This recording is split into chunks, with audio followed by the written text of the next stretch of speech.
सबसे पहले अगर हम लोग बात करते हैं एटम से, ठीक, एटम से क्या है, अगर इसकी बात की जाए तो एटम्स क्या होते हैं, तो ये छोटे छोटे पार्टिकल होते हैं। क्या होते हैं? छोटे छोटे पार्टिकल किससे मिलकर बने हुए होते हैं। तो ये भी कह सकते हो कि मॉलिक्यूल्स जो होंगे, ठीक है, एटम जो होगा वो मॉलिक्यूल से बड़ा होगा। एटम जो होगा वो मॉलिक्यूल से क्या होगा? बड़ा होगा। तो हम ये कह सकते हैं कि छोटे छोटे पार्टिकल से मिलकर क्या बनता है?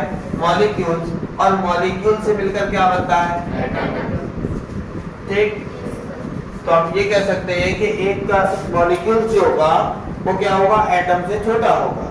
छोटे छोटे पार्टिकल जब मिलते हैं और वो पार्टिकल मिलकर क्या बना देते हैं? एक मॉलिक्यूल हमारे पास तैयार कर देते हैं। और अगर बात की जाए एक मॉलिक्यूल की, तो एक मॉलिक्यूल जैसे बहुत सारे मॉलिक्यूल्स मिलेंगे और मिलकर क्या बना देंगे? एक एटम बना देंगे।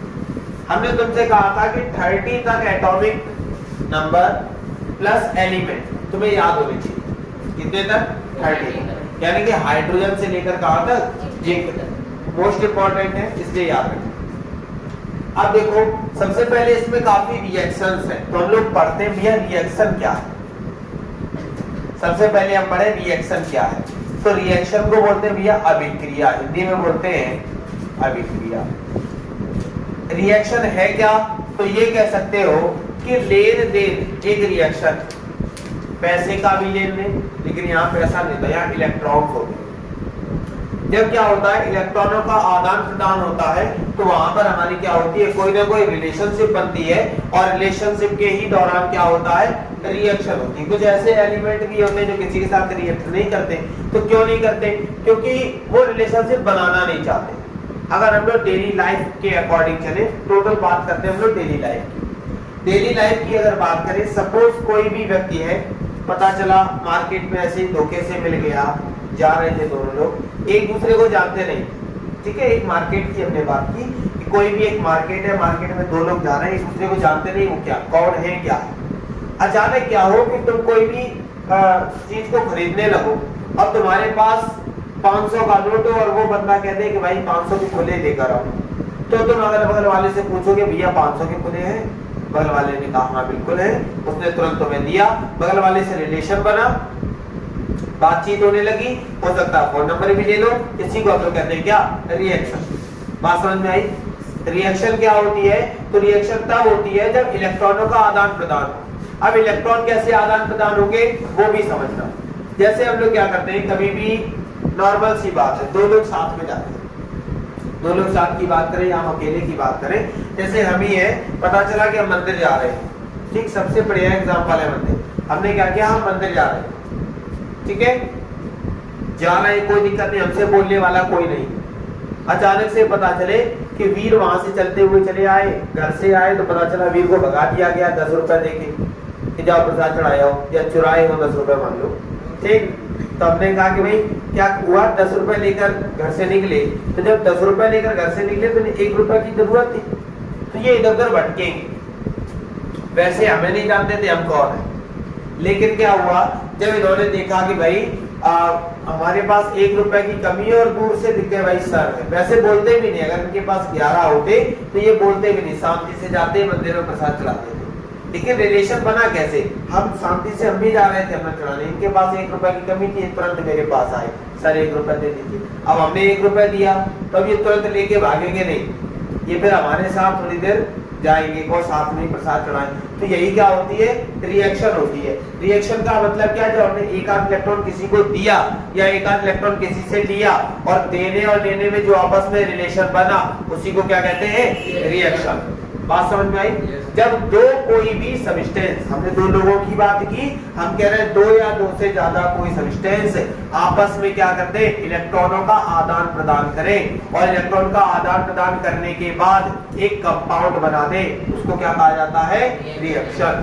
बात समझ में आई? रिएक्शन क्या है? तो फिर से सुनना, रिएक्शन क्या है? हमने कहा कोई भी दो सब्सटेंस आपस में क्या करें? रिएक्ट करें, या दो एलिमेंट आपस में क्या करें?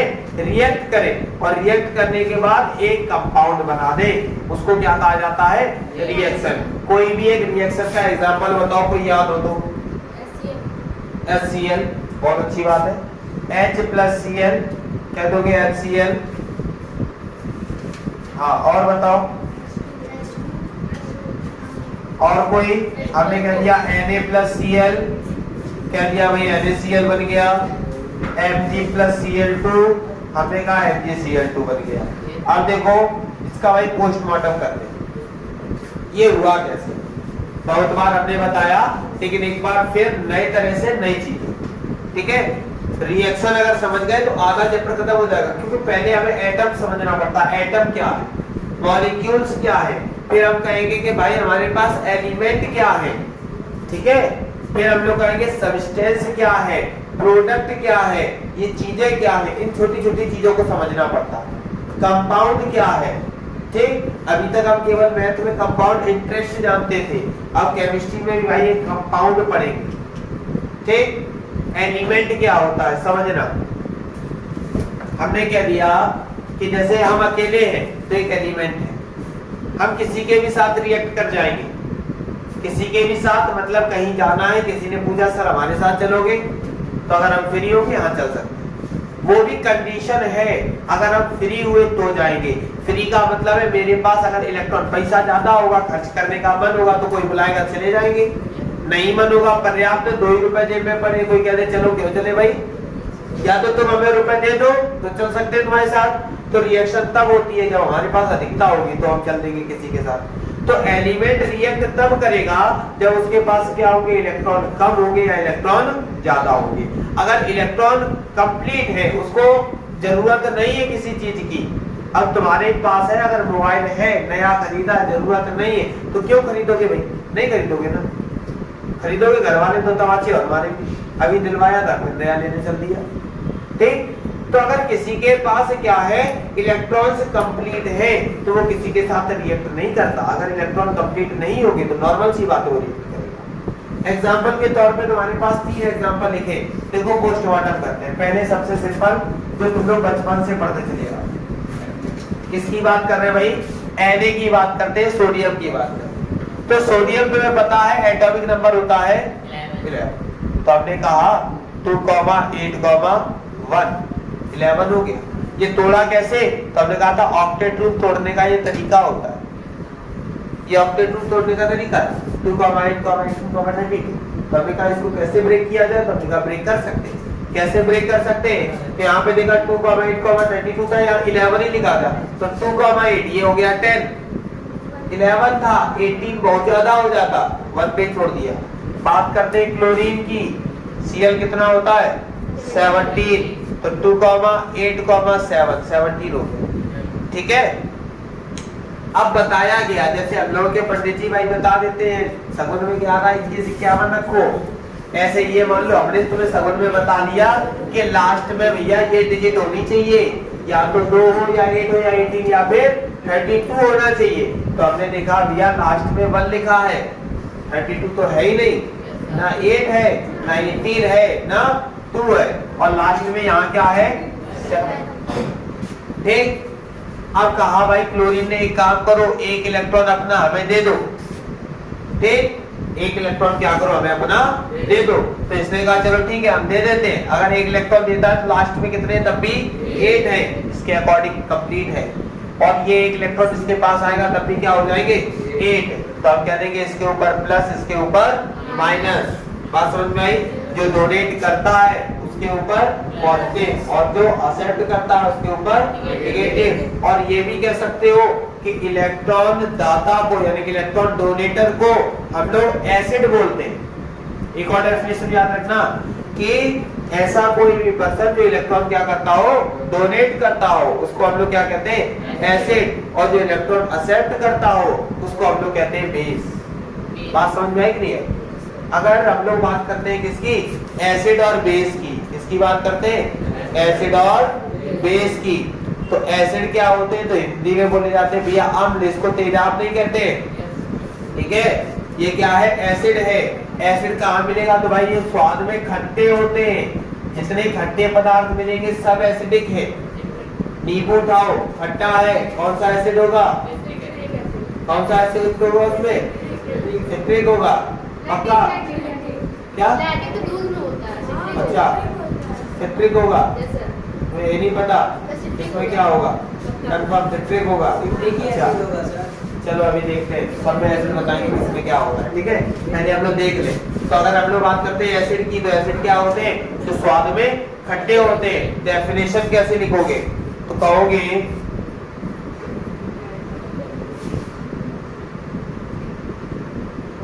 देखो भाई, अगर डेफिनेशन तुमसे पूछेगा तो डेफिनेशन कैसे लिखोगे, एसिड क्या होते हैं, तो कहोगे दोज सब्सटेंस, क्या कहोगे, those substance dissolve in water he gives us H plus ion is called acid। Acid क्या होते हैं, जो वाटर में क्या करे, उसको डिसॉल्व करे, और डिसॉल्व करने के बाद क्या दे दे, H प्लस आयन दे दे, उसको हम लोग क्या बोलते हैं, एसिड बोलते हैं। बात समझ में है कि नहीं है। एसिड क्या होते हैं, तो हम कहेंगे those substance dissolve in water he gives us H plus ion is called। अगर बात करें बेस की, तो ये स्वाद में कैसे होते हैं, बेस एसिड की, हमने कहा दो substance dissolve in water he gives us H plus ion is called acid। Base क्या होंगे, तो बेस की डेफिनेशन सेम होती है, दो substance dissolve in water he gives us OH minus ion is called base। ठीक है, बेस को हिंदी में बोलते हैं क्षार। ठीक है, हिंदी से तुम्हें मतलब रखना नहीं है, हिंदी मीडियम हो नहीं, जो हिंदी मीडियम है उनके लिए भाई क्षार। बाकी समझना, एसिड क्या होंगे, तो कहेंगे दो substance dissolve in water he gives us H plus ion is called acid। और बेस क्या होते हैं, दो substance dissolve in water he gives us OH minus ion is called base. Example, acid का एग्जांपल ले लो, देखो क्यों लिखा, अभी इसका पोस्टमार्टम करने वाले थे। ठीक है, एग्जांपल क्या हो जाएगा, HCl, इसको क्या बोलते हैं, हाइपोक्लोरस एसिड। ठीक है, उसके बाद H2SO4 लिख सकते हो, H2SO4 क्या होता है, सल्फ्यूरिक एसिड होता है। ठीक है, H3PO3 लिख सकते हो, और भी बता देंगे किस तरह क्या लिखना है, दो प्रॉपर इसलिए याद रखने। उसके बाद फिर बात करते हैं किसकी, बेस की, तो बेस में याद रखोगे KOH याद रख लो, NaOH याद रख लो। ठीक है, ये सब क्या है, बेस है। क्या बताओ इसकी, हमें पता नहीं। Na क्या होता है, सोडियम, OH होता है हाइड्रोक्साइड, नाम हो गया सोडियम हाइड्रोक्साइड। K क्या होता है, पोटेशियम, OH क्या होता है, हाइड्रोक्साइड, नाम क्या हो गया, पोटेशियम। ऐसे यहाँ पे देखो H है हाइड्रोजन, Cl है क्लोरीन, अगर नाम पढ़ोगे तो हाइड्रोजन क्लोराइड। ठीक है, H2SO4 है तो H2 है तो हाइड्रोजन, SO4 है तो सल्फेट, तो हो जाएगा हाइड्रोजन सल्फेट। ठीक है, अब उसके बाद देखो, जब एसिड और बेस दोनों आपस में मिल जाते हैं तो क्या करते हैं, तो वो साल्ट बना देते हैं, यानी कि तुम्हारा नमक बना देते हैं। ठीक है, जब क्या होगा, एसिड और बेस आपस में क्या होंगे, मिल जाएंगे, तो क्या करेंगे, नमक बना देते। ठीक, ध्यान देना कैसे, अभी इस पे भी आएंगे, पहले हम लोग इसके बारे में जानकारी लेते हैं। हमने कहा एसिड हमारे पास क्या था, तो हमने कहा HCl ले लेते हैं, H और बेस कोई भी एक उठा लो, हमने कहा NaOH ले लिया। ठीक है, आपस में रिएक्शन करवा दी, तो रिएक्शन करवाने के बाद देखो Cl Na के साथ बना देगा NaCl, और OH H के साथ निकाल देगा H2O, ये तो हो गया तुम्हारा वाटर। ठीक है, NaCl क्या हो गया, सोडियम क्लोराइड, जिसको सॉल्ट के नाम से जाना जाता है। कोई दिक्कत, इसको क्या कहा जाता है, सिंपल सॉल्ट कहा जाता है। तो सॉल्ट कैसे बनता है, तो लिखोगे when acid and base react each other make a compound is called salt। जब एसिड और बेस आपस में क्या करते हैं, रिएक्ट करते हैं, और रिएक्ट करने के बाद जो कंपाउंड बनता है उसी को हम लोग सॉल्ट कहते हैं। किसी को कोई दिक्कत, एसिड समझ में आ गया, ये क्या होते हैं, स्वाद में भाई खट्टे होते हैं। क्षार क्या होते हैं यानी कि बेस क्या होते हैं, ये स्वाद में खट्टे मीठे होते हैं, ऐसा कह सकते हैं, ठीक है, या कड़वे बोल सकते हैं, ठीक। अब ध्यान देना, मीठे भी कह सकते हैं। तो इसको डिफाइन किससे करते हैं, तो पीएच वैल्यू से डिफाइन करते हैं। हमारी डेली लाइफ में पीएच वैल्यू बहुत इंपॉर्टेंस रखती है। पीएच वैल्यू से पता चलाते हैं कि एसिडिक है या बेसिक।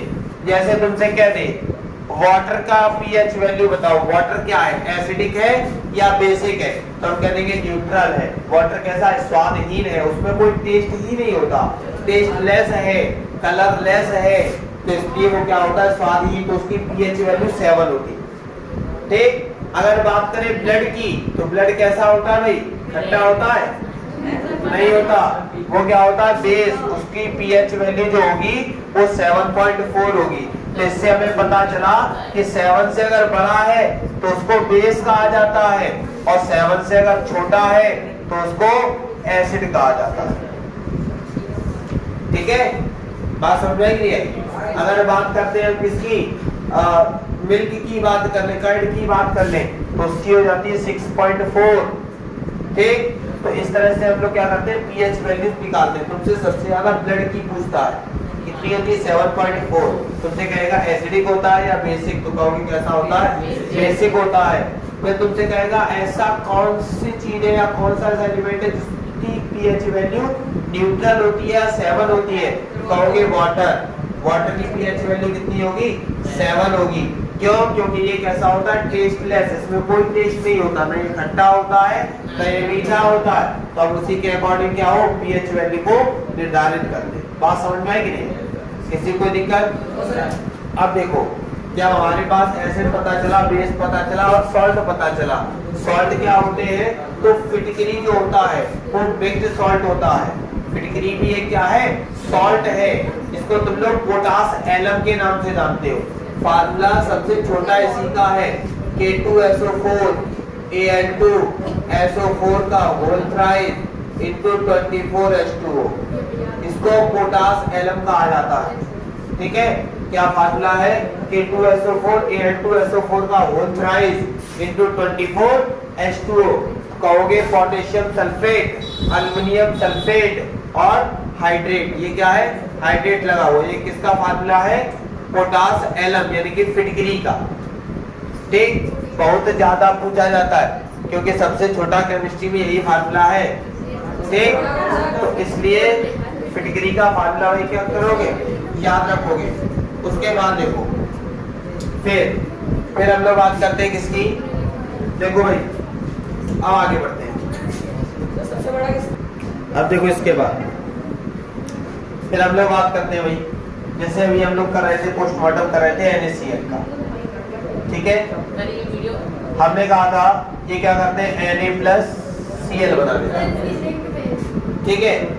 NaCl क्या करता है, Na+ और Cl, तुम लोग ये बचपन से पढ़ते चले आ रहे हो कि Na के ऊपर प्लस चार्ज और Cl के ऊपर माइनस, और बनाता क्या है, Na। चार्ज यहीं से निकलता है, वैलेंसी यहीं से निकलती है, सारी चीजें ऐसे ही हो। तो ये निकलता कैसे है, सोडियम की अगर बात करें तो अभी हमने बताया एटॉमिक नंबर 11, यहाँ देखा 2,8,1। Cl की बात करें एटॉमिक नंबर 70, 2,8,7।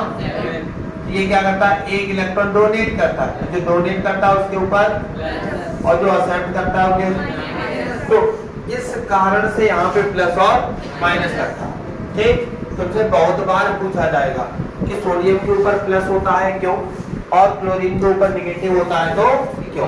तो अगर तुमसे कोई क्लोरीन की बैलेंसी पूछे तो -1, जिसको जितने की जरूरत होगी वही उसकी बैलेंसी।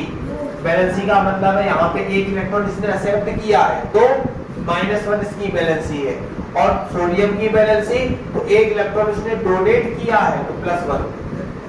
बात समझ में आई कि नहीं आई। अब देखो ऐसे ही हम लोग बात करते हैं, जैसे हमने कहा Mg की रिएक्शन अगर Cl के साथ करें तो MgCl नहीं बनाता, ठीक। करता क्या है, Mg की रिएक्शन Cl2 के साथ होती है, और ये क्या करता है, MgCl। क्यों, क्योंकि क्लोरीन की तो बैलेंसी -1 ही होती है, लेकिन मैग्नीशियम की बैलेंसी -2 होती है, वो सॉरी +2 होती है। कैसे, ध्यान दो। Mg की अगर बात करें, Mg का एटॉमिक नंबर होता है 12। तो जब 12 होगा तो 2, 8, 2 लिखेंगे, ठीक है। और हमने देखा क्लोरीन, तो भैया क्लोरीन तो हमारा पुराना वाला ही है। हमने देखा क्या, Cl17 होता है, 2, 8, आप ध्यान देना। इसके तो लास्ट में 2 थे ना, इसे जरूरत नहीं थी रिएक्ट करने की, ठीक। अगर हमारे पास पर्याप्त है तो हमें जरूरत क्या है। हमसे कोई कहते भाई अगर हमारे पास 21 रुपए हम मंदिर लेकर गए, हमें जरूरत क्या है, कोई जरूरत है नहीं है ना। अगर कोई मांगेगा तो हम 1 रुपए उसे नहीं दे सकते, हमसे 10 रुपए ले जाओ, 11 का हम भी चढ़ा लेंगे, सामने वाला भी कुछ कर लेगा। 1 दे देंगे तो 20 अच्छा नहीं लगेगा। 1 नहीं दे सकते, 2 नहीं दे सकते, 5 नहीं दे सकते, इकट्ठे हमसे 10 लो, यही तो होगा। अब हम 1 अगर इसको दे देंगे, क्योंकि यहाँ तो 7 है, इसको तो 1 की जरूरत है। अगर हम 1 इसको दे देंगे तो खुद भी अधूरा हो जाएगा, खुद के पास तो 1 ही बचेगा ना। होने कितने चाहिए, अभी वो परफेक्ट है तो वो कहेगा कि भैया क्लोरीन से तुमसे यही कहेगा कि तुम तो देखो भिखारी हो, तुम्हें 1 की जरूरत है। उसको डायरेक्ट यही कहेगा कि तुम तो भिखारी हो, तुम्हें 1 की जरूरत है। अगर हम तुम्हें 1 इलेक्ट्रॉन दे देते हैं, अपना 1 दिया तो 1 को हम कहाँ लेकर जाएंगे, तो क्या कहेगा, एक और क्लोरीन भाई होता तो अच्छा लगता। तो एक और क्लोरीन आया तो 2, 8, 7, 1 इलेक्ट्रॉन उसने इसको दिया और 1 इलेक्ट्रॉन डोनेट कितने किए, 2। तो जो डोनेट करता है उसके ऊपर उतना ही चार्ज होता है। तो मैग्नीशियम के पास कितना चार्ज होगा, इसने तो एक्सेप्ट -1, अलग ही अलग एक्सेप्ट कर रहे हैं ना। तो क्लोरीन की वैलेंसी क्या होगी, -1 होगी, लेकिन मैग्नीशियम की वैलेंसी बात समझ में आई कि नहीं है, कोई दिक्कत। और इसी कारण से होता क्या, Mg1 है, Cl2 है, Mg1 Cl2, रिएक्शन ये वाली सक्सेस होती है, ये वाली नहीं होती। समझ में आया कि नहीं आया, कोई दिक्कत। अब देखो उसके बाद आगे बढ़ते, अब ध्यान देना, हमने बात की कुछ ऐसे भी एलिमेंट होते जो किसी के साथ रिएक्ट नहीं करते, कुछ ऐसे भी एलिमेंट होंगे जो किसी के साथ रिएक्ट नहीं करेंगे, तो उनको क्या कहते हैं, तो उनको हम लोग नॉन रिएक्टिव एलिमेंट कहते हैं, जो किसी के साथ रिएक्ट नहीं करते। उनको हमने बार बार बताया होगा, उनको किस नाम से जाना जाता है, तो हमने कहा नॉन रिएक्टिव एलिमेंट या फिर नोबेल गैसें। कौन सी होती है, तो तुमने देखा होगा,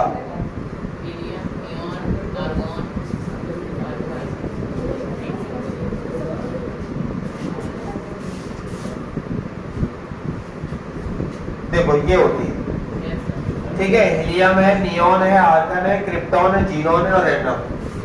ठीक, हमने कहा हीलियम है, neon, argon, krypton, xenon, radon. ठीक है, हीलियम होता है 2 इलेक्ट्रॉनिक कॉन्फ़िगरेशन, नियॉन होता है 10 इलेक्ट्रॉनिक कॉन्फ़िगरेशन, ठीक है। आर्गन होता है 20 इलेक्ट्रॉनिक कॉन्फ़िगरेशन, 2, 8,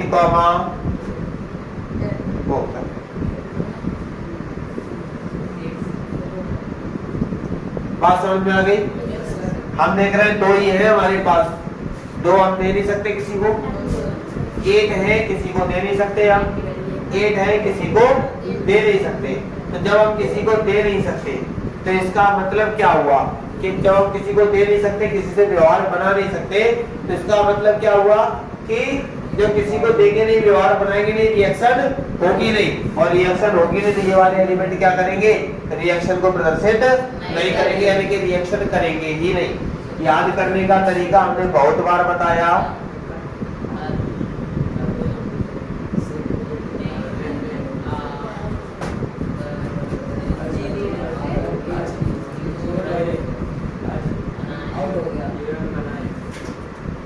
ठीक है। हमने बात क्या की, हमने कहा हरभजन ने आकर 3 रन बनाए, सेंटेंस को कंप्लीट करने के लिए, उसका कोई मतलब नहीं। हरभजन तो एच ही हो गया, ने मतलब एन ही हो गया, आ मतलब ए आर हो गया, कर मतलब के आर हो गया, 0 मतलब एक्स ई हो गया, रन मतलब आर एन हो गया। अगर तुमने ये चीज ट्रिक याद कर ली, ये ऑटोमेटिक याद हो जाएगी। ध्यान देना कैसे, तुमने ट्रिक याद की, हमने देखा क्या लिखा है, हरभजन, हरभजन मतलब एच, ने मतलब, आ मतलब, कर मतलब, जीरो मतलब, रन मतलब, बन गई चीज। तो जब भी तुमसे क्या करेगा कि नो रिएक्टिव एलिमेंट पूछेगा, नो रिएक्टिव एलिमेंट कह दे, वेटलेस गैसेस कह दे, या फिर तुमसे नोबल गैसेस का नाम ले दे, तुम्हें क्या करना है, यही वाले एलिमेंट लिखने। बात समझ में आई? ये क्या होते हैं भाई, तो ये वेटलेस होते हैं और इनमें भारहीन होते हैं, इसमें कोई वेट नहीं होता। इसी वजह से जो तुम्हारी आर्गन है वो तुम्हारी इलेक्ट्रिक बल्ब में फिल होती है। क्या होती है? ये जो होती है वो किसमें फिल होती है? इलेक्ट्रिक बल्ब में। उसके बाद नियॉन और हीलियम, ये तुम लोग जानते हो क्या होता है, गुब्बारे में फिल होती है। हीलियम सबसे ज्यादा गुब्बारे में फिल होती है। तुमने देखा होगा बारात वगैरह में क्या होता है, जो गुब्बारे फुला दिए जाते हैं उनकी हवा 2 दिन तक नहीं निकलती, लेकिन हम लोग अपने मुंह से जो फुलाते हैं, लगाया थोड़ी देर बाद वो छोटे होते गए और खत्म। ठीक है, और क्या होता है कि 1-2 दिन में वो क्या हो जाता है, खत्म हो जाता है पूरी तरह। लेकिन ये वाली गैसें नहीं निकलती, किसी के साथ रिएक्ट नहीं करती, बाहर निकलती नहीं। बात समझ में नहीं आई? देखो, इसको इलेक्ट्रिक बल्ब में फिल किया जाता है। इलेक्ट्रिक बल्ब कौन सा? ये वाला नहीं, ये वाला हमारे एलईडी होते। इलेक्ट्रिक बल्ब जो कि 100 वाट का आता था, 50 वाट और 100 वाट का, उसमें क्या होता था, देखो ध्यान देना। हाँ, अब ध्यान देना,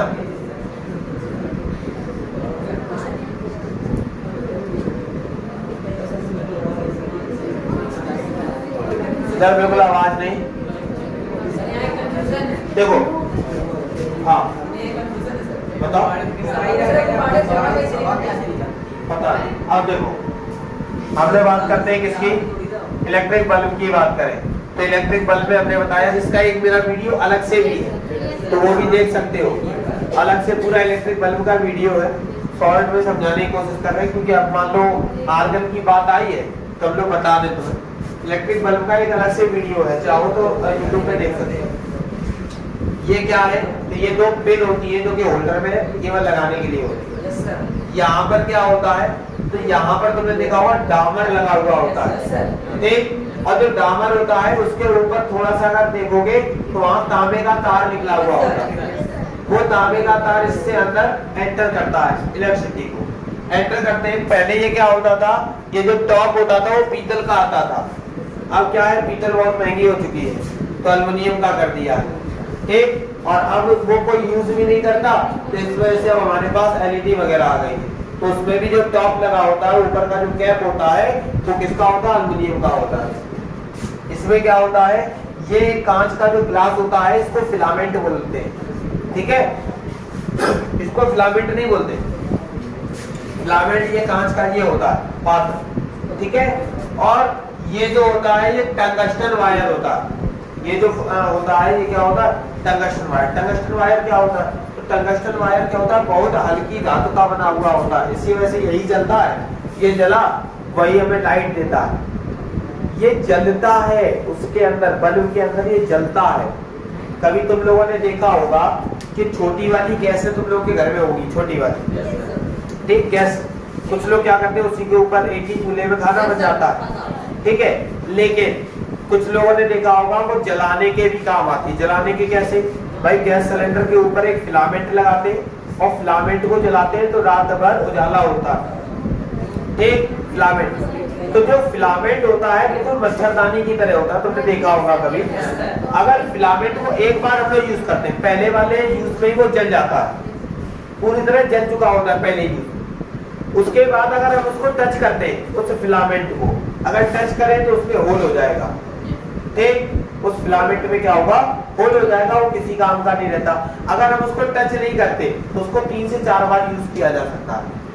मतलब वो फिलामेंट जलता है, गैस उसमें से निकलती है, फिलामेंट जलता है, तो जलता है तो हमें रोशनी दिखाई देती है, ठीक। सेम इसमें भी यही होता है। क्या होता है कि इसमें जो टंगस्टन वायर होता है, जब इलेक्ट्रिसिटी इसमें आती है तो ये क्या होता है, जलने लगता है, और जलने की वजह से ही इसका जो प्रकाश होता है वो येलोइश होता है, ठीक है। बाकी सबका ये व्हाइट वाली लाइट है, एलईडी आ चुकी है, तो एलईडी इसमें बहुत डिफरेंस है, कभी एलईडी भी देख लिया जाएगा। इसमें क्या होता है, जो गैस फिल होती है वो आर्गन और नाइट्रोजन होती है, क्या ये इसमें बलून क्या होती है, आर्गन और नाइट्रोजन। ये कैसी होती है, तो ये दो रिएक्टिव गैस होती है जो किसी के साथ रिएक्ट नहीं करती। लेकिन कभी कभी क्या होता है कि हम लोग खुरापात कर देते हैं, थोड़ी सी वाटर ड्रॉप्स इस पे डाल देते हैं, पानी की बूंदे डाल दी, या तो तुम्हारा बल्ब फ्यूज जाता है या ब्लास्ट हो जाता है। उसका कारण यही होता है, जो वाटर है तो उसमें H2O है, H2O मतलब हाइड्रोजन और ऑक्सीजन। जब इस पे हमने डाली तो ये बहुत ज्यादा पतली लेयर होती है, तो पतली लेयर होने की वजह से हाइड्रोजन क्या होता है वो भी रिएक्ट करता है, ऑक्सीजन क्या होता है वो भी रिएक्ट करता है। तो दोनों क्या करते हैं, रिएक्ट करने की कोशिश करते हैं अंदर की तरफ। ठीक, और अंदर कौन होता है भाई, तो अंदर हमारे पास गैस होती है कौन सी, आर्गन और नाइट्रोजन। आर्गन क्या होती है, नो रिएक्टिव होती है, वो किसी के साथ रिएक्ट नहीं करना चाहती, लेकिन ये लोग जबरदस्ती रिएक्ट करना चाहते हैं। जैसे हमने पानी फेंका तो हाइड्रोजन और ऑक्सीजन क्या करता है, जबरदस्ती रिएक्ट करना चाहता है। तो जबरदस्ती भैया रिएक्ट करोगे, किसी के साथ जबरदस्ती झगड़ा करोगे, कब तक अंदर वाला शांत बैठेगा। तो क्या करता है, अंदर वाला कहता है भैया तुम ही अंदर आ जाओ, हम जा रहे हैं। वो क्या करता है, खुद निकलने की कोशिश करता है, इसीलिए क्या हो जाता है, ऊपर वाली जो दीवार होती है वो ब्लास्ट हो जाती है और हमारा बल्ब क्या हो जाता है, फ्यूज हो जाता है। कभी कभी हम लोग देखते हैं कि बल्ब हमारा पूरा व्हाइट हो जाता है। कभी तुमने देखा होगा कि तुम्हारा जो बल्ब होता है वो पूरी तरह व्हाइट हो जाता है। उसका भी कारण यही है कि ऊपर से भैया उसकी टोपी हो जाती है ढीली, और ढीली होने के कारण जो गैस होती है इसमें से निकल जाती है, और जब गैस निकल जाएगी अदर गैस इसके अंदर घुस जाएंगी तो पूरे बल्ब को व्हाइट कर देती है, इसीलिए उसका कलर चेंज कर देती है। ठीक, तो इसमें कौन सा ये लगा होता है, तो बताओगे टंगस्टन का। कैप कौन सी होती है, तुम्हें पता है, एल्युमिनियम की। उसके बाद ये क्यों लगी होती है, होल्डर में फंसाने के लिए। इसमें कौन सा वायर यूज होता है, कॉपर वायर। इतना तुमसे पूछा जाता है, कौन सी गैस, तो आर्गन और नाइट्रोजन। ठीक, अब उसके बाद देखो, इतनी बात समझ में आ गई, फिर आगे बढ़ते हैं। आगे कैसे जाते, नहीं जी एक चीज बता दीजिए सर, इसमें कौन सा पार्ट डैमेज होने से बल्ब फ्यूज हो जाता है, टंगस्टन वायर। अब देखो वही टंगस्टन वायर जब टूट जाता है तो बल्ब फ्यूज हो जाता है। जो इस तरह का हमने बनाया था, इस तरह स्प्रिंग टाइप का, फिर हम लोग उसको हिलाते भी, जोड़ने की कोशिश करते, धोखे से अगर वो जुड़ जाए तो तुम्हारा बल्ब फिर से सही हो जाता है, लेकिन उस जगह से जल जाता है, जुड़ नहीं पाता। अब देखो उसके बाद हम लोग बात करते हैं अदर कैसे, तो देखो भाई अब हम लोग बात करेंगे, देखो इस तरह का फिगर तुमने अपनी बुक में देखा होगा। ये जो होता है इसको हम लोग न्यूक्लियस बोलते हैं। ठीक है, इस न्यूक्लियस में न्यूट्रॉन और प्रोटॉन प्रेजेंट रहते हैं। ठीक, और यहाँ जो होता है वो इलेक्ट्रॉन प्रेजेंट रहता है। ठीक है, इसी पे काफी रिसर्च किए गए, डाल्टन एटॉमिक थ्योरी आई, काफी थ्योरीज आई है। ठीक है, वाटरमेलन मेथड बना, उसमें इलेक्ट्रॉन फ्लो होना, मतलब वाटरमेलन में बताया गया कि जो वाटरमेलन उसकी तरह वाटरमेलन में जो उसके बीज होते हैं वो काम करते हैं एक इलेक्ट्रॉन का, मतलब उसके अकॉर्डिंग एक मॉडल तैयार किया गया जिसको वाटरमेलन मेथड कहा गया। तो वो अभी हम लोग पढ़ेंगे, अभी हम लोग जो पढ़ रहे हैं उस पर ध्यान देंगे। तो हमने कहा इस तरह का तुमने फिगर देखा हो, इस फिगर का मतलब क्या है, तो यहाँ पे देखो STDF।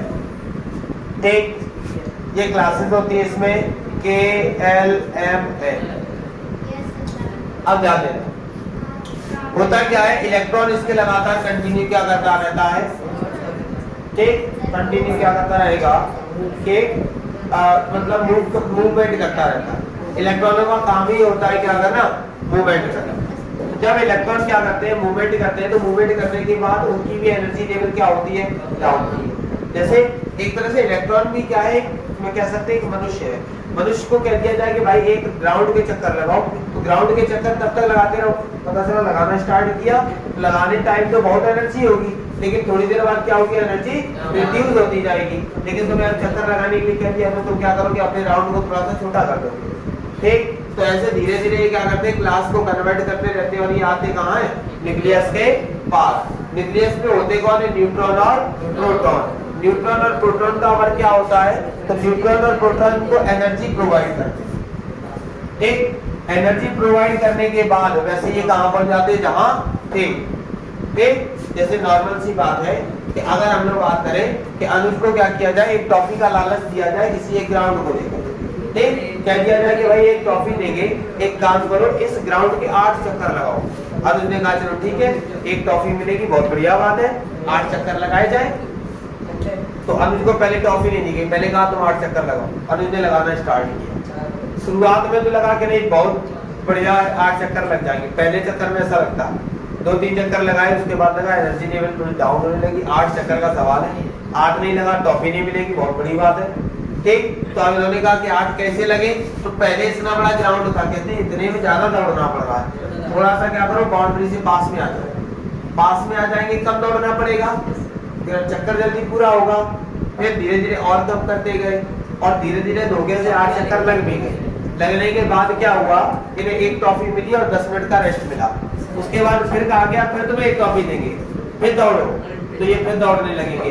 कहने का मतलब क्या है, कहने का मतलब ये है कि कोई भी इलेक्ट्रॉन क्या है वो अपनी लास्ट क्लास में मूवमेंट करता रहता है। मूवमेंट करने के बाद उसकी जब एनर्जी लेवल डाउन होती है, धीरे से वो कहाँ आता है, न्यूक्लियस के पास। न्यूक्लियस उसे क्या करता है, एनर्जी प्रोवाइड करता है। एनर्जी प्रोवाइड का मतलब है 10-15 मिनट रेस्ट मिल गया, रेस्ट के बाद फिर कोई कह दे तो फिर से हम लोग क्या कर सकते हैं, वहां पे फिर से हम मूवमेंट कर सकते हैं। तो हमने कहा कि भाई ये न्यूक्लियस में से जो न्यूट्रॉन और प्रोटॉन होते हैं वो इसको एनर्जी प्रोवाइड करते हैं, और प्रोवाइड करने के बाद फिर से वहीं आ जाता है जहां पर था और कंटिन्यू क्या करने लगता है, मूवमेंट करने लगता है।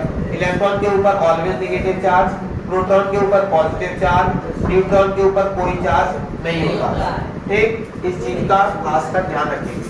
न्यूट्रॉन के ऊपर न्यूट्रल चार्ज होता है, यानी कि कोई भी चार्ज नहीं होता है। इलेक्ट्रॉन के पास नेगेटिव चार्ज होता है, प्रोटॉन के पास पॉजिटिव चार्ज होता है। बात समझ में आ गई। बाकी देखो तुम्हारे लिए एक बहुत अच्छी बात है कि मतलब कहाँ चले, एक अच्छी बात क्या है कि मंडे से मतलब ये दिवाली के बाद नहीं, मंडे से जब मंडे से क्या है, तुम लोग शाम को 8 से 9 अगर YouTube पर लाइव क्लास लेना चाहो तो डिजिटल लाइव क्लास भी ले सकते हो, ठीक है। रात में 8 से 9 नहीं ऑनलाइन, ठीक है। ऑनलाइन YouTube पर लाइव क्लास ले सकते हो अनअकैडमी की तरफ से, मतलब अनअकैडमी में पढ़ाना स्टार्ट कर रहे हैं, ठीक है। तो चाहो तो डिजिटल लाइव क्लास होगी, क्वेश्चन तो मैं लिखने नहीं होंगे, सारे क्वेश्चन मान लो चलेंगे। उस वीडियो को पूरा देखना, सेव कर लिया करना और क्वेश्चनों को कॉपी में नोट किया करना, सारा वही सब कुछ होगा जो हम पढ़ाते हैं, ठीक। उसमें सारी चीजें होगी, चाहे वो यूपी हो, चाहे सीबीएसई हो, चाहे ICSE हो। अनअकैडमी की तरफ से मान लो मौका मिला है तो पढ़ा लिया जाए, क्या दिक्कत है, पैसा किसको काटना है, थोड़ा सा क्या, ठीक है। इतनी बात समझ में आ गई। बाकी देखो भाई हम लोग आगे कंटिन्यू करते हैं। देखो क्या होगा,